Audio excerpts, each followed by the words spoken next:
and maybe even longer than that to get into Cooperstown. All right, let's conduct our weekly webcast as we do right here in the Dover Downs Hotel and Casino Studios. Jerry Coleman alongside Kevin Cowherd here on BaltimoreSun.com and SportsWithColeman.com, brought to you by Dover Downs Hotel and Casino. Ravens against the Steelers this week, but this time around, a change. Not only in the destination, they're coming to Baltimore, but the players involved. Big Ben is back from his suspension.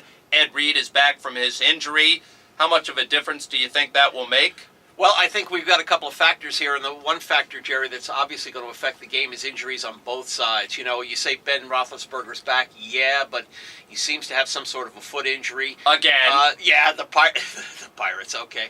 The Steelers are being very coy about this, obviously, as are the Ravens about their injuries. You know, Michael Orr, how good is this guy going to be?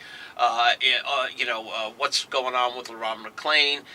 Is he going to play at all? So, Chris Chester still has that bacterial infection. So both teams going to be a little banged up, I think. But, it almost doesn't matter in a game like this. This is such a great matchup. 8-3 for the AFC divisional lead.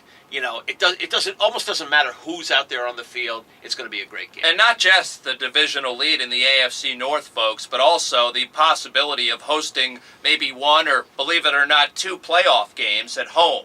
And those sort of implications haven't been on the table that much in the past when these two teams have met during the regular season, which makes it that much more important. Yeah, absolutely. I mean, look, it's a big game in a lot of different ways. It's such a big game, Jerry, that the Ravens are now calling for their fans to come out with these purple towels. Yes. You and I had a little bit of a chance to talk about this before the show. I think it's derivative. I think it's too much like the terrible towels. It's a copycat play. It's a copycat play. It definitely is.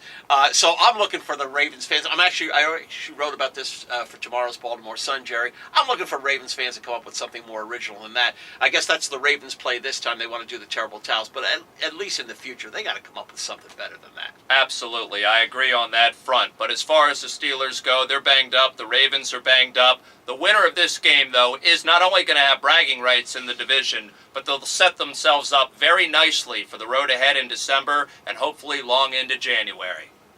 All right, 410-481-13.